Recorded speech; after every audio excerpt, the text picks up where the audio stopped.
لا ریب فیہ ھدی للمتقین۔ سبحان اللہ۔ یہ وہ بلند مرتبہ کتاب ہے جس میں شک اور شبہ کی کوئی گنجائش نہیں۔ ھدی للمتقین، یہ کتاب جو ہے یہ کتاب ہدایت ہے متقین کے لیے، یعنی جو ہدایت کے متلاشی ہیں۔ ہدایت کے متلاشی جب قرآن سے رجوع کرتے ہیں تو قرآن کی ہدایت ان کے مزاج پر، ان کے دل پر، ان کے سینے پر قرآن کی ہدایت جو ہے وہ بالکل کھل جاتی ہے۔ پھر اس قرآن مجید کو جہاں کتاب ہدایت کہا گیا کہ ہدایت قرآن سے ملتی ہے، وہاں اس قرآن مجید کا ایک دوسرا نام ہے، وہ نام ہے فرقان۔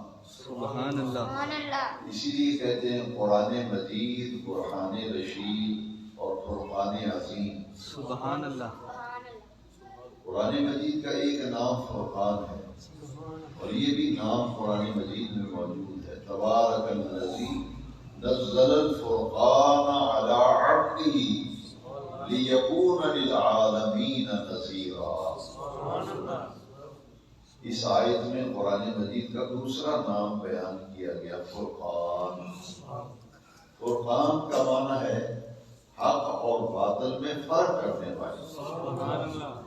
قرآن مجید سے ہدایت بھی ملتی ہے، اور دوسرا حق اور باطل کی اگر کوئی پہچان چاہے گا کہ حق کیا ہے، باطل کیا ہے، سچ کیا ہے، جھوٹ کیا ہے، تو اسے کہاں سے ملے گا؟ کیونکہ اس کا نام ہے فرقان۔ یہ حق اور باطل میں امتیاز کرنے والی، حق اور باطل میں فرق کرنے والی کتاب ہے۔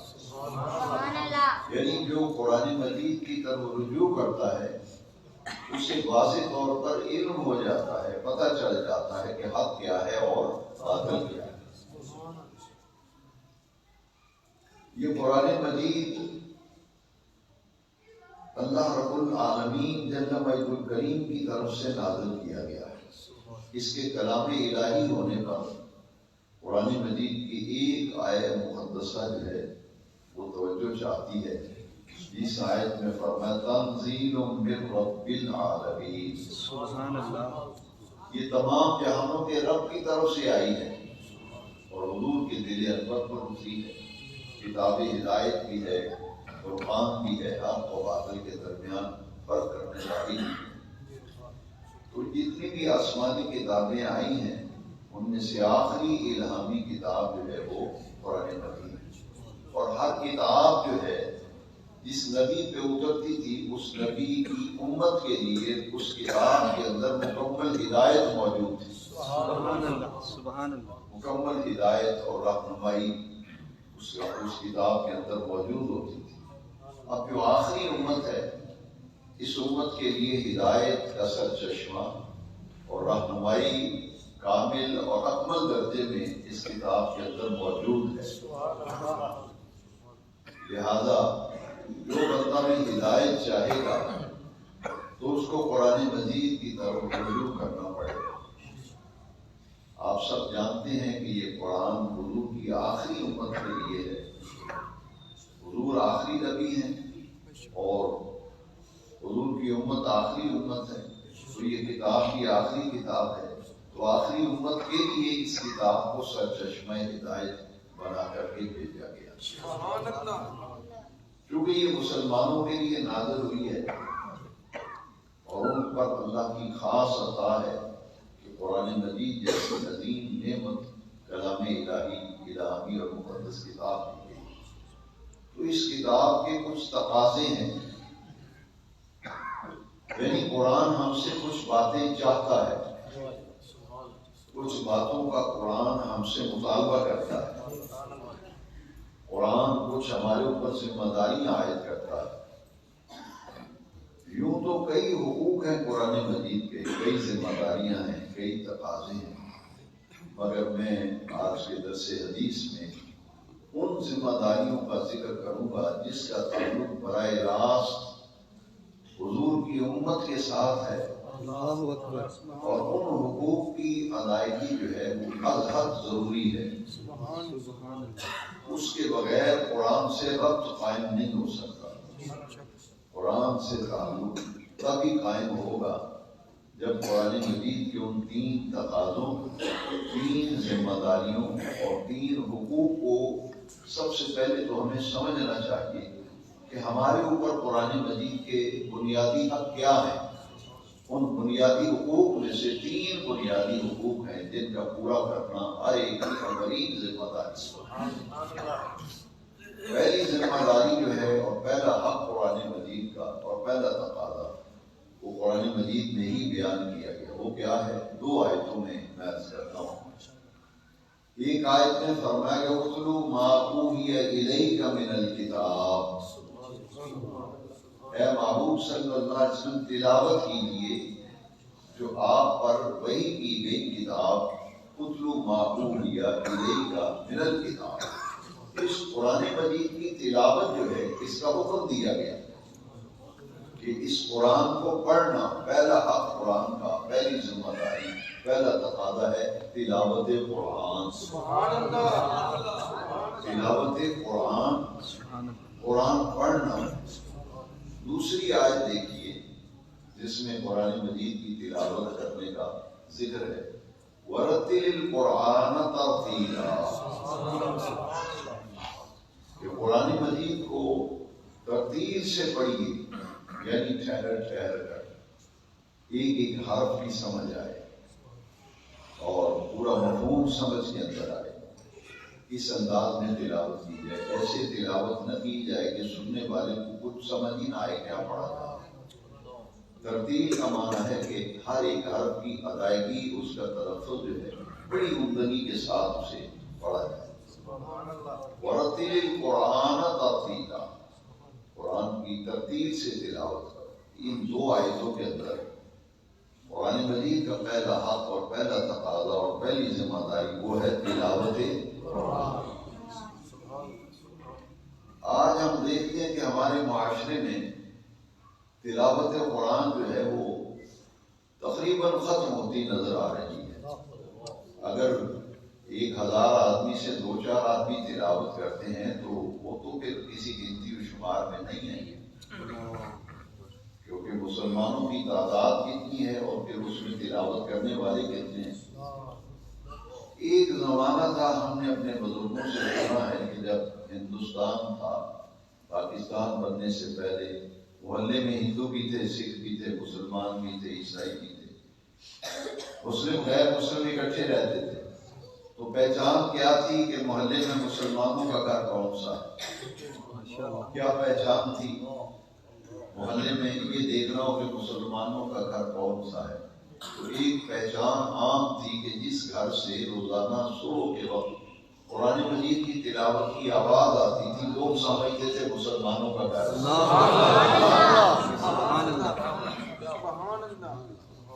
اب تو ہمارے گھروں سے بھی تلاوت قرآن ختم ہو گئی، اب اس کی جگہ موبائل نے لے لی آگے۔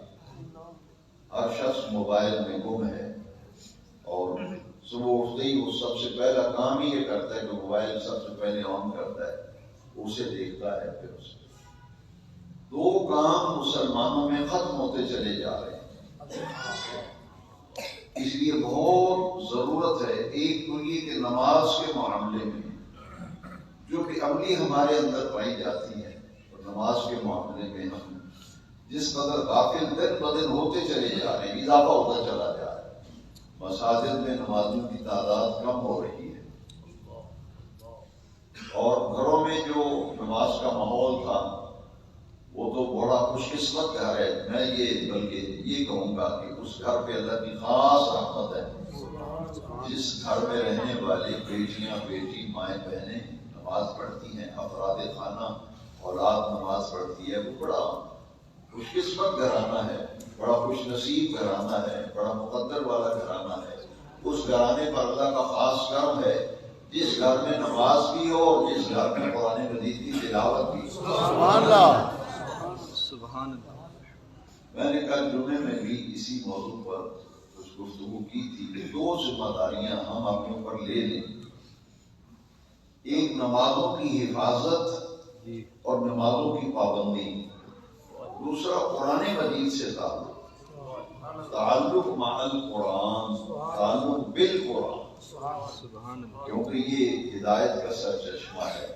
اور اسی کتاب کے متعلق جو حدیث میں نے آج درس کے لیے پڑھی ہے، اسی کتاب کی وجہ سے اللہ عروج دیتا ہے، ترقی دیتا ہے، کمال دیتا ہے. اور اس قرآن سے تعلق ختم کرنے کی وجہ سے بندہ ذلیل و رسوا ہوتا ہے.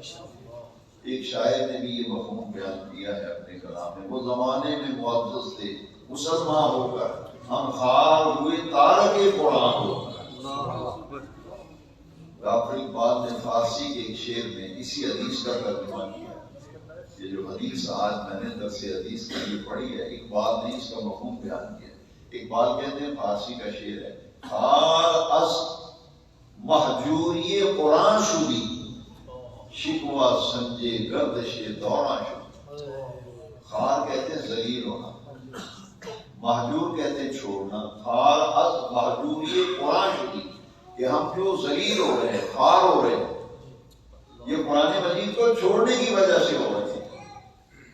اور کہتے کیا ہیں، خار از مہجوری قرآن شدی، شکوہ سمجھے گردش دوران شدی. ذلیل قرآن چھوڑنے کی وجہ سے ہو رہے ہیں. کہتے ہیں ہمارے دن برے آ گئے ہیں، ہمارے دن. اقبال کہتے ہیں دن برے نہیں آئے، یہ تو قرآن کے چھوڑنے کی تمہیں سزا مل رہی ہے. وہ زمانے میں معزز سے مسلمان ہو کر ہم خار ہوئے تارک، خار از مہجوری قرآن شدی، شکوہ سمجھے گردش دوران.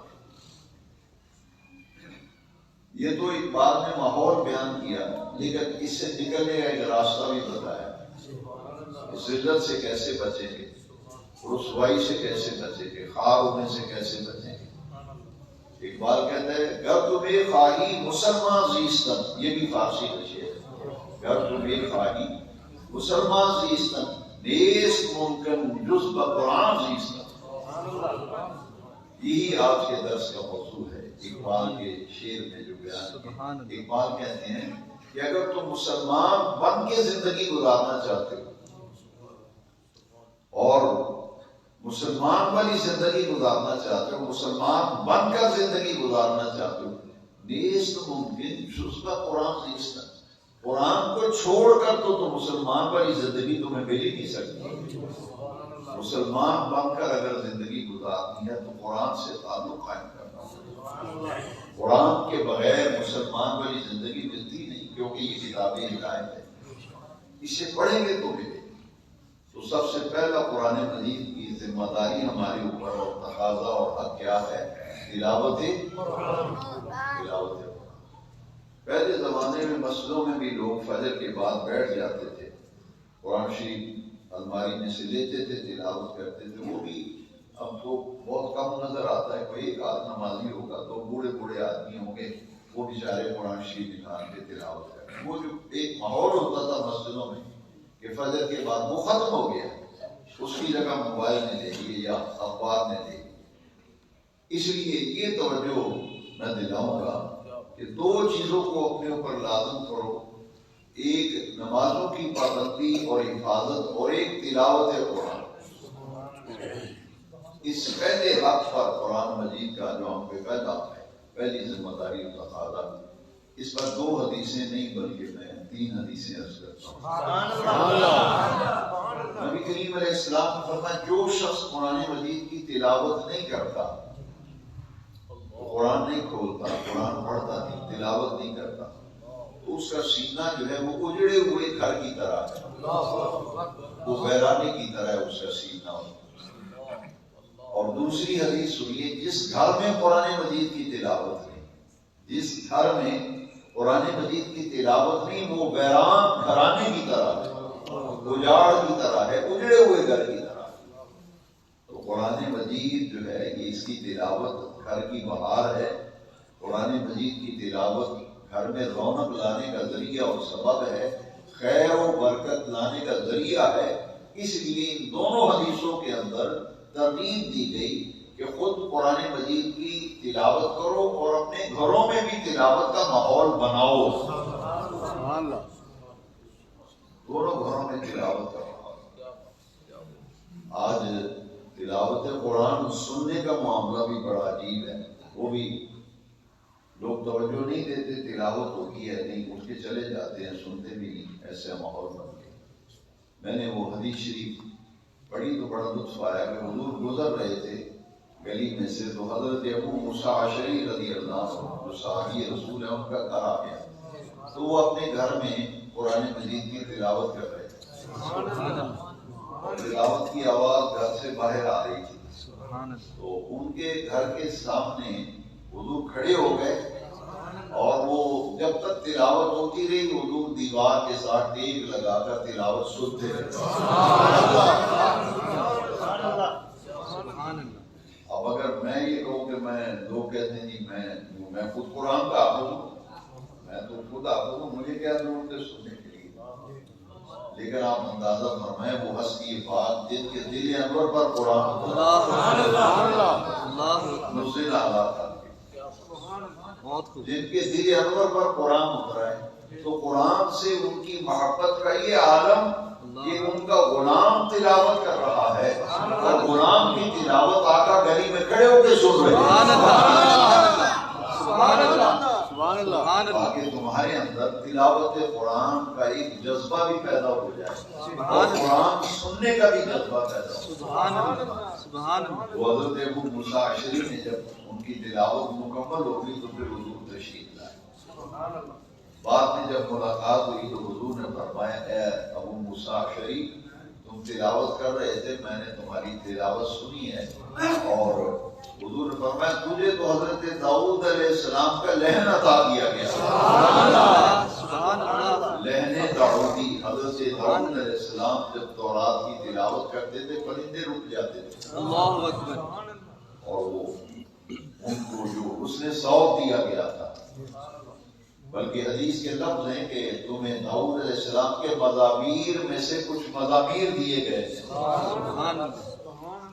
حضور خوش ہوئے، یعنی قرآن مجید کی تلاوت کا حق ادا کرو، قرآن مجید کی تلاوت کا حق۔ ایک حق یہ ہے کہ صحت لفظی سے پڑھا جائے، لفظ غلط پڑھیں گے تو معنی بدل جائے گا، لفظ غلط پڑھیں گے تو معنی بدل جائے گا، اس لیے صحت لفظی سے بھی اور خوش آوازی سے بھی، لہن سے ہو سکے تو ترنم سے قرآن مجید کی تلاوت کی۔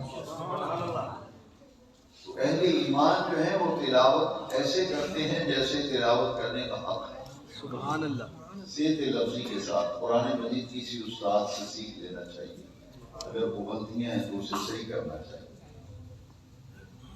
اب تیسری حدیث یہ ہے کہ تلاوت قرآن کا فائدہ کیا ہوگا۔ تلاوت جو بندہ پابندی سے کرتا ہے اس کا فائدہ سنیں۔ حضور نے ارشاد فرمایا جب آدمی قبر میں دفن ہوتا ہے اس پر اگر عذاب مسلط اللہ تعالیٰ فرماتا ہے، عذاب والے فرشتے قبر میں جب عذاب دینے کے لیے آتے ہیں، تو جو بندہ پابندی سے بلا ناغہ روزانہ قرآن مجید کی تلاوت کرتا ہے صبح، تو جب وہ قبر میں عذاب آتا ہے تو تلاوت قرآن سرہانے آ کے کھڑی ہو جاتی ہے۔ سبحان اللہ، سبحان تو عذاب جو ہے پھر وہ دائیں طرف سے آتا ہے میت پہ، تو دائیں طرف جو پکا نمازی ہوتا ہے وہ نماز آ کے کھڑی ہو جائے گی، وہ عذاب کہے گا کہ ادھر قرآن کھڑا ہو گیا، ادھر نماز کھڑی ہو گئی، عذاب کے لیے رستہ نہیں ہوگا۔ پھر حدیث شریف میں پھر عذاب بائیں طرف سے آئے گا، بائیں طرف سے جب عذاب آئے گا تو وہاں روزہ جو آدمی رمضان شریف کے روزے پابندی سے رکھتا ہے تو روزہ بائیں طرف آ کے کھڑا ہو جائے گا، تینوں طرف سے تو عذاب کو راستہ نہیں ملا، پھر کس طرف آئے گا؟ حدیث شریف میں پاؤں کی طرف سے۔ جس بندے نے نفلی نیکیاں کی ہوں گی، کئی لوگ نفلوں سے آج کل منع کرتے ہیں، نفل پڑھنے لوگ چھوڑ دیں، بس فرضی پڑھتے ہیں نکل جاتے ہیں، تو جس نے نفلی عبادت کی ہوگی یا مالی عبادت یعنی صدقہ و خیرات زکات کی دیتا رہا، غریب فقیروں کی مدد کرتا رہا، اللہ کے راستے میں خرچ کرتا رہا، ضرورت مندوں کی ضرورتوں کو پورا کرتا رہا، اس کی نفلی عبادت اور صدقات و خیرات اس کے پاؤں کی طرف آگے کھڑے ہو جائیں گے۔ جب کہیں سے بھی راستہ نہیں ملے گا تو عذاب واپس چلا جائے گا، عذاب دور ہو جائے گا۔ اور امام یافعی کی بات اگر ساتھ ملا لیں تو یہ پہلا حق جو ہے یہ مکمل ہو جائے گا، مگر دوسرا عرض کر رہا ہوں۔ امام یافعی جو ہے وہ فرماتے ہیں کہ میں نے حدیث شریف میں پڑھا کہ ہر آدمی کی قبر میں اندھیرا ہوگا. فرماتے ہیں میں سوچنے لگا کہ کون سا ایسا عمل ہے جس کے کرنے سے قبر میں روشنی ہو اور قبر کا اندھیرا دور ہو جائے. میں اعمال کی تلاش میں نکلا کہ مجھے کوئی ایسا عمل مل جائے جس سے میں جب قبر میں جاؤں تو میری قبر میں اندھیرا تو نہ ہو، روشنی ہو، نور ہو، اجالا ہو. فرماتے ہیں میں جب تلاش میں نکلا فوجدت فی تلاوت القرآن. فرماتے ہیں میں نے قبر کے نور کو، قبر کی روشنی کو، قبر کے اجالے کو قرآن مجید کی تلاوت میں پایا. سبحان اللہ. لہذا اگر گھر میں صبح کو نماز بھی کے لیے مصلی بھی بچھے، قرآن بھی پڑھے، اور ہماری مائیں بہنیں بیٹیاں ان کو ترغیب دی جائے کہ بیٹا قرآن شریف کی تلاوت کر لو. اگر زیادہ وقت نہیں ہے تو بزرگوں نے لکھا ہے کہ تلاوت میں ناغہ نہ ہو. اگر ایک رکوع روز کا پڑھ لو، 11 آیتیں پڑھ لو، کچھ نہ کچھ تلاوت کرو تو صحیح ہے. گھر میں قرآن کھلے اور وہاں قرآن مجید کی تلاوت ہو. مساجد میں نماز کے بعد کچھ وقت نکالو قرآن مجید کی تلاوت کے لیے. بلکہ میں نہایت درد دل سے یہ عرض کروں گا کہ اپنے جو روزانہ کے معمولات ہوتے ہیں نا، وہ کام جن کے بغیر ہمارا گزارا نہیں. مثلا کئی لوگ صبح اٹھتے ہی چائے پیتے ہیں، کئی لوگ اٹھتے ہی صبح اخبار پڑھتے ہیں. تو بزرگوں نے لکھا ہے کہ 2 کام اپنے اوپر لازم کر لو، زندگی کا حصہ بنا لو کہ اس وقت تک زندگی کے کام شروع نہیں کرنے. دکان پہ نہیں جانا، دفتر میں نہیں جانا، منڈی میں نہیں جانا، کاروبار میں نہیں جانا جب تک فجر کی نماز نہ پڑھ لیں اور قرآن شریف کی تلاوت نہ کریں. سبحان اللہ. اگر کوئی آدمی یہ کہے کہ میں تو لیٹ اٹھتا ہوں، کوئی آدمی بیمار ہے یا رات کو لیٹ سویا ہے یا عذر ہے، وہ ایسے وقت میں اٹھا ہے کہ سورج نکل آیا ہے، نماز قضا ہو گئی ہے، تو ہمارا دین ہمیں کیا سکھاتا ہے کہ قضا نماز ہو گئی ہے تو پھر اس کو قضا کرو اور پڑھو.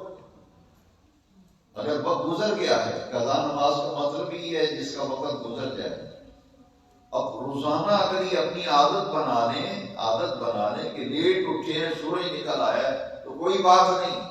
اب پہلا کام یہ کرو کہ فوراً جیسے دفتر میں جانا ہے، لوگ تیار ہوتے ہیں، نہاتے دھوتے ہیں، کپڑا وغیرہ تیار ہو کر، اور پھر اس کے بعد ناشتہ کر کے گھر سے نکلتے ہیں. تو ناشتہ بننے تک تیار ہو کر کے پہلا کام یہ کرو کہ نماز پڑھ لو. اور جب قضا پڑھیں گے تو پھر 4 نہیں پھر 2 پڑھیں گے. فجر کی نماز اگر قضا ہو جائے کتنی پڑھیں گے؟ فرضوں کی قضا ہے، سنتوں کی تو قضا نہیں. تو 2 فرض پڑھنے میں کتنا وقت لگتا ہے؟ صرف دل کو سمجھانے والی بات. بہت خوب. بھائی نہا دھو کر تیار ہو کر کپڑے وپڑے پہن کر تیار ہو گئے، ناشتہ آپ کا آ رہا ہے، ناشتہ آنے تک آپ 2 رکعت نماز فجر کی جو قضا ہوگی وہ پڑھ لیں اور تلاوت قرآن کر لیں. کم از کم ایک بات میں آپ سے کہتا ہوں کہ آیت الکرسی جو ہے یہ قرآن مجید کی مستقل جو ہے آیت ہے. بہت خوب. اور مفسرین نے لکھا ہے کہ محتم بشان آیت ہے قرآن. باقی تلاوت کرنے کا تمہیں وقت نہیں تو اتنا وقت تو یاد نکل آتا ہے کہ آیت الکرسی پڑھ تاکہ نام تلاوت کرنے والوں میں لکھا جائے. اللہ اکبر. پھر اپنے بچوں کو آخری 20 صورتیں لازمی یاد کراؤ. یہ ہر ماں باپ کی ذمہ. آخری قرآن مجید کی 20 صورتیں جو ہے کم از کم یہ بچوں کو زبانی یاد کریں، اور پھر اللہ توفیق دے، اس کی مدد ہو تو سورہ یاسین شریف، سورہ مزمل، سورہ ملک، سورہ رحمان، یہ بچوں کو سورہ واقعہ، یہ بچوں کو ضرور زبانی یاد کریں. جب بچے قرآن شریف صورتیں پڑھتے ہیں تو ان کے استاد صاحب کو کہیں کہ آپ مہربانی کریں ہمارے بیٹے کو 20 صورتیں یاد کرا. 20 صورتیں یاد ہو جائیں تو کہیں اسے سورہ چھوٹی صورتوں سے شروع، سورہ مزمل یاد کراؤ، سورہ ملک یاد کراؤ، سورہ یاسین یاد کراؤ، سورہ رحمان یاد، تاکہ گھر سے نکلیں دکان جاتے جاتے راستے میں سورت پڑھ لیں گے اگر دکان یاد ہو. چلو گھر میں نہیں پڑھ سکے تو دکان پہ قرآن مجید چھوٹا سا لا کے رکھ لو، دکان پہ جا کے بیٹھیں، جاتے ہی بیٹھتے ہی پہلا کام یہ کرو 11 آیتیں روز پڑھ لو. ترتیب سے 11 آیتیں روز دکان کھول کے دفتر میں آپ ٹیبل پہ بیٹھ گئے، جا کے منڈی میں گئے، پہلا کام یار یہ کرو کہ 10-11 آیتیں قرآن شریف کی تلاوت کر کے پھر کام شروع کرو. یعنی اپنی معمولات زندگی روٹین میں اسے شامل کر لو، انشاءاللہ العزیز اس قرآن مجید کی وہ برکتیں جو حدیث شریف میں بیان کی گئی، ان اللہ یرفع بہذا الکتاب اقواما، اس قرآن کی وجہ سے لوگ عزت دیتے، اللہ تعالیٰ عزت عطا فرماتا ہے، بلندی عطا فرماتا ہے، رفعت عطا فرماتا ہے۔ لہذا تعلق مال قرآن اور نمازوں کی حفاظت۔ کئی دوست مجھ سے شکوہ کرتے ہیں، کہتے ہیں کہ میں کوشش بہت کرتا ہوں لیکن میں ابھی تک نمازی نہیں بن سکا، کبھی 3 پڑھ لیتا ہوں، کبھی 2 پڑھ لیتا ہوں۔ تو میں آپ کو ایک آسان نسخہ بتاتا ہوں جو شہادات میں آیا ہے، بزرگوں نے اپنے تجربات لکھے ہیں کتابوں میں۔ وہ کہتے ہیں ایک کام کرو، جو حدیث شریف ہے نا، سرکار مدینہ سرور قلب سینا، ہمارے پیارے آقا کریم صلی اللہ علیہ وسلم، جو بندہ عشاء کی نماز جماعت سے پڑھتا ہے اور فجر کی نماز جماعت سے پڑھتا ہے، رات بھر سویا رہے، اس کے نامہ اعمال میں لکھا جاتا ہے رات بھر اللہ کی عبادت کرتا ہے۔ خود بھی عادی ہو جاؤ، اپنے بچوں کو بھی عادی کرو، عشاء کی نماز جماعت سے، فجر کی نماز جماعت سے۔ جس شخص نے 40 دن لگاتار ایک بھی نماز جماعت کے بغیر نہ ہو، صرف 2 نمازوں کے میں کہہ رہا ہوں، باقی ساری نمازیں پڑھیں، اس کا یہ مطلب نہیں باقی چھوڑ دیں، باقی بے شک اگر کوئی جماعت سے رہ گئی ہے تو آپ جماعت کی بات پڑھیں، لیکن اپنے اوپر کچھ تھوڑی سی ذمہ داری ہے اور کچھ حق ہیں دین کے ہمارے اوپر، کچھ تقاضے ہیں ہمارے اوپر، ان کا یہ کہ 5 نمازیں پڑھنی چاہیے، اس کا یہ مطلب نہ لیا جائے، صرف یہ کہنا چاہتا ہوں کہ نماز کا پابند ہونے کے لیے اور نماز کا عادی بننے کے لیے ایک کام کریں، عشاء کی نماز بھی جماعت سے، کوشش کریں ساری نمازیں جماعت سے، لیکن کم از کم عشاء کی نماز اور فجر کی جماعت سے پڑھ لیں 40 دن، پھر آپ کا یہ مزاج بن جائے گا کہ اس وقت تک چین نہیں آئے گا جب تک آپ نماز نہیں پڑھ لیں۔ کیونکہ آخر سوچیں وہ حکمت ہے تو سرکار نے فرمایا، اس حدیث میں دوسری نمازوں کا ذکر نہیں فرمایا، صرف 2 نمازوں کا ذکر، کیونکہ ان کا تعلق رات کے ساتھ ہے، صبح اٹھنا مشکل ہے اور دن کو تھکا تھکایا آدمی آتا ہے، عشاء کی نماز مشکل ہے، یہ دونوں نمازوں میں ذرا دقت پیش آتی ہے نا، تو سرکار نے آسانی فرمائی اور اس حدیث میں صرف 2 نمازوں کا ذکر فرمایا۔ جس نے عشاء کی نماز جماعت سے پڑھ لی، فجر کی جماعت سے پڑھ لی، رات بھر سویا بھی رہے تو نامہ اعمال میں لکھا جاتا ہے رات بھر اللہ کی عبادت کرتا ہے۔ نمازوں کی پابندی و حفاظت اور تلاوت قرآن، اسے اپنے بتا، یہ قرآن شریف کا پہلا حق کیا تھا، تلاوت قرآن، پہلی ذمہ داری اور پہلا حق۔ دوسرا ہے اسے سمجھ کر پڑھنا، کیونکہ یہ کتاب ہدایت اور فرقان ہے، اور اس کو سمجھ کر پڑھنا آدمی خود ترجمے سے نہیں پڑھ سکتا قرآن، یہ لوگوں میں غلط مشہور ہے، میں نے ترجمے والا قرآن رکھا ہوا ہے، میں پڑھتا ہوں۔ اگر صرف اس طرح سے سمجھ میں آ جاتی ہوتی بات تو پھر میڈیکل کالج بنانے کی ضرورت نہیں تھی، ڈاکٹری کی کتابیں لوگ لے آتے، گھر بیٹھے ڈاکٹر بن جاتے۔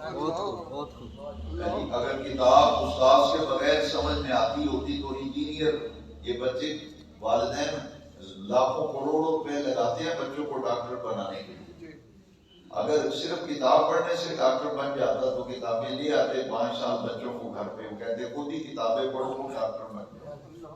اسی طرح آج وہ ترجمے والا قرآن لے آتا ہے، وہ عالم بن جاتا ہے، وہ خطیب امام کو مسئلے سمجھاتا ہے، کہتا ہے میرے پاس ترجمے والا قرآن۔ یعنی ہر کتاب کے لیے معلم کی ضرورت ہے، جو نقطہ کہنا ہے وہ کیا ہے، کتاب کے لیے جیسے قرآن کے لیے وَيُعَلِّمُهُمُ الْكِتَابَ وَالْحِكْمَةَ، سبحان اللہ، اللہ کریم فرماتا میرے محبوب تمہیں قرآن مجید کی تعلیم دیتے۔ صحابہ نے کس سے قرآن پڑھا؟ نبی پاک صلی اللہ علیہ وسلم۔ لہذا ہر کتاب کو سمجھنے کے لیے معلم کی ضرورت ہے، استاد کی ضرورت ہے، اس کے بغیر کتاب سمجھ میں نہیں آتی۔ دیکھیے میں ایک جگہ بیان کرنے کے لیے گیا تو ایک اسٹوڈنٹ تھا کالج کا، تو وہ سامنے بیٹھے نا، وہ لکھ رہا تھا کچھ، میں نے کبھی کیا لکھ رہے ہو؟ تو مجھے کہتا ہے کہ میں آپ کی تقریر کے نوٹس لے رہا ہوں۔ تقریر کے میں نوٹس لے، کھانے والے نوٹس لیتے ہیں کمیٹی والے، صرف یہ معنی کہ لفظ بدلنے سے تلفظ سے معنی بدل گیا. لکھنے میں ایک ہی طرح. میں نے کہا بیٹا آپ نوٹس نہیں لے رہے, نوٹس نہیں میرا تھانے والے, نوٹس نہیں کمیٹی والے, محکمے والے نوٹس نہیں, آپ لے رہے ہیں نوٹس. کیا کہتے ہیں؟ نوٹس. تلفظ بدل, لکھنے میں ایک ہی ہے, نوٹس بھی اسی طرح لکھا جاتا ہے, نوٹس بھی اسی طرح. اب یہ لکھنے سے تلفظ بدل گیا, بدلنے سے معنی بدل گیا. اگر نوٹس کہا تو اس کا معنی ہے کہ اس کی بات پرس کی جاتی ہے. نوٹس کا معنی ہے کہ جو کچھ میں بیان کر رہا ہوں لکھا ہے, تو لفظ غلط ہونے سے معنی بدل گیا. تلفظ پروننسیشن بدلنے سے میننگز بدل گئے, ٹرانسلیشن بدل گئی. لہٰذا ایک استاد کی ضرورت ہے, ایک معلم کی ضرورت ہے جو قرآن مجید ترجمے والا بے شک لے آئیں, لیکن استاد کے بغیر وہ ترجمہ بھی سمجھ میں نہیں آئے. استاد نے اصول تفسیر پڑھے ہوں گے تو قرآن کا ترجمہ سمجھ میں آئے گا. جس نے اصول تفسیر ہی نہیں پڑھے اردو کی ترجمہ لے کر کے آفاق پڑھے گا. اس لیے دوسرا حق ہے کہ سمجھ کر پڑھنا. ماشاءاللہ. اس کے لیے قرآن مجید کی آیت میں ایک صرف وقت اتنا, افلا یتدبرون القرآن, یہ قرآن مجید کا دوسرا تقاضا, دوسری ذمہ داری اور دوسرا حق یہ ہے قرآن کو سمجھ کر پڑھنا, پڑھنا اور سمجھ کر پڑھنا. یہ اس آیت میں یہ حق بیان کیا گیا, افلا یتدبرون القرآن, تمہیں کیا ہو گیا ہے, تم قرآن میں غور و فکر کیوں نہیں کرتے. اس آیت کا یہ کہا ہے. اس کے لیے مساجد میں درس قرآن ہوتا تھا, اب لوگ بیٹھتے نہیں. اگر کوئی بیچارہ مولوی درس دیتا ہے تو لوگ بیٹھتے نہیں, اٹھ کے چلے جاتے ہیں. پہلے دور پہ ہوتا تھا, ہم نے اپنے بچوں کو دیکھتے رہے, علماء کرام درس دیتے تھے مساجد میں تو نمازی بیٹھتے تھے کہ قرآن مجید کا درس. ابھی میں شکر گڑھ گیا تھا, پرسوں کی بات ہے, 2-3 دن پہلے شکر گڑھ, تو میں نے سمجھا وہ جلسہ ہے, تقریر کر رہی, مجھے وہاں جا کے بڑی خوشی. انہوں نے کہا کہ ہمارے امام صاحب نے عشاء کے بعد وہ انہوں نے قرآن شریف کا درس دیتے تھے. 6 سال میں انہوں نے مکمل قرآن مجید کا درس مکمل کیا. وہ مسجد کے نمازی, مسجد بھری ہوئی تھی, وہ ہر نمازی ان کے لیے کوئی نہ کوئی گفٹ لایا, وہ ان کے اعزاز میں تقریب کی. تو میں نے کہا یہ جو گفٹ دے رہے ہیں یہ درس سنتے بھی تھے یا صرف گفٹ ہی دے رہے ہیں؟ انہوں نے کہا جی نہیں, یہ گفٹ وہی دے رہے ہیں جو روزانہ سنتے بھی تھے. میں نے کہا یہ تو بڑی خوشی کی بات ہے. میں نے کہا بھی یہ آپ کی شکر گڑھ والوں کی یہ جو قدم ہے مجھے بڑی خوشی ہوئی ہے. میں نے کہا اسے ختم نہیں ہونا چاہیے, اسے جاری رہنا چاہیے, اسے جاری رہنا چاہیے, کیونکہ آپ کی مسجد میں عشاء کے بعد لوگ بیٹھتے ہیں تو آپ اس سلسلے کو جاری رکھیں. تو وہ مولانا جو وہاں کے خطیب تھے, ان کی دستار بندی بھی کی, جبہ پوشی تھی, انہوں نے تحائف بھی دیے. تو انہوں نے بتایا کہ میں نے پورے قرآن مجید الحمد سے شروع ہوا تھا, روز کی 10-11-12 آیتیں ترجمہ, اور زیادہ تفسیر نہیں کیونکہ پھر بہت وقت لگتا ہے. تو فرماتے تھے کہ ضروری میں ساتھ تشریح کرتا تھا اور ترجمہ, اور اس کا طریقہ یہ تھا کہ سامنے نمازی قرآن شریف کھول کے بیٹھتے تھے اور وہ ایک لفظ کو ترجمہ کرتے جاتے. 6 سال میں انہوں نے ترجمہ کیا. تو قرآن مجید کو سمجھ کر پڑھنا, اس کے لیے یہ جمعے کے اجتماعات بھی اور درس قرآن, درس کسی بھی ہوتا ہے کہ اس میں قرآن و حدیث کا جو مفہوم ہے, اس کا جو معنی ہے, مطالب اسے سمجھیں. تو قرآن مجید کا دوسرا حق کیا ہے, اسے سمجھنا. اور آخری حق جو ہے تیسرا, بنیادی حقوق تو بہت زیادہ ہے مگر ان میں سے میں نے چن کر 3 کا انتخاب کیا, یعنی ان کے بغیر گزارا نہیں, یہ تو ضروری ہے. تیسرا حق ہے کہ جو پڑھا ہے, سیکھا ہے, سمجھا ہے, اس پر عمل کرنا.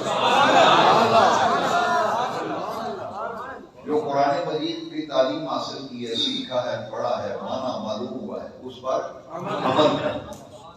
یہ 3 حق تھے جو آج کے درس حدیث میں بیان کیے گئے.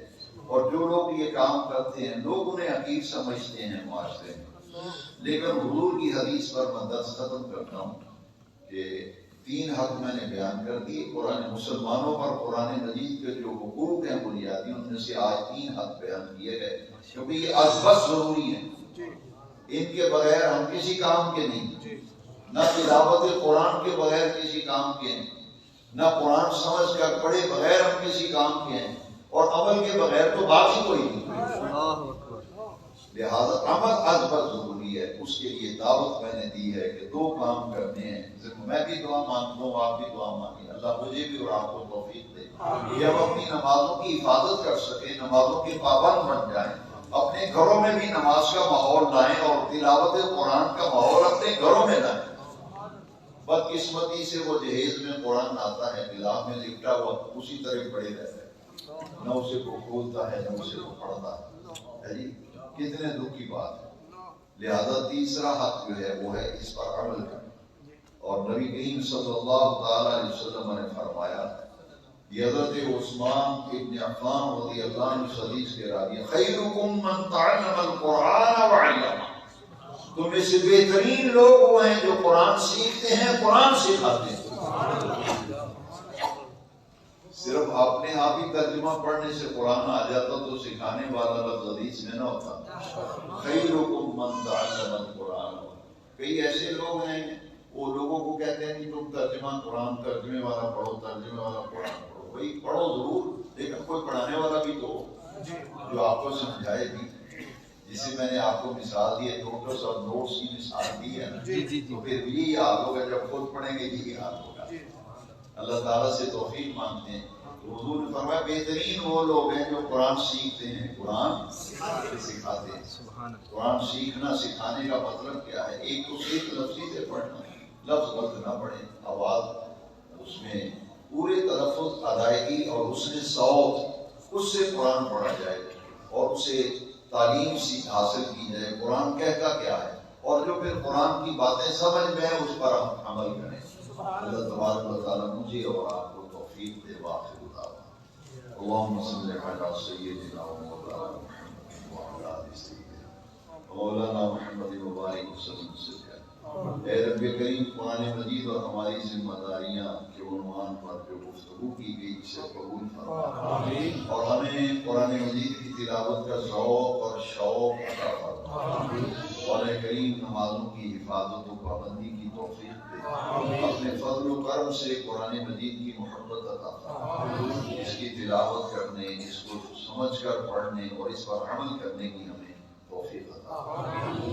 جن حضرات نے اس بات سے قرآن و حدیث کا اہتمام کیا، میرے ان تمام بھائیوں کو اللہ تعالیٰ جزائے خیر عطا فرمائے. اور جو حضرات محبت سے درس میں حاضری دیتے ہیں، اللہ سب کی حاضری قبول فرمائے. سب کو درس قرآن، درس حدیث کی برکتوں سے فیض یاب فرمائے. اس جامع مسجد گلزار حبیب کو قیامت تک آباد فرمائے. اس کے نمازیوں میں برکت فرمائے. ربنا تقبل دعا وصلی اللہ تعالی علی حبیبہ سیدنا محمد وعلی آلہ وصحبہ. کوئی بھی دوست نماز کے بغیر نہ جائے، وقت ہو گیا ہے.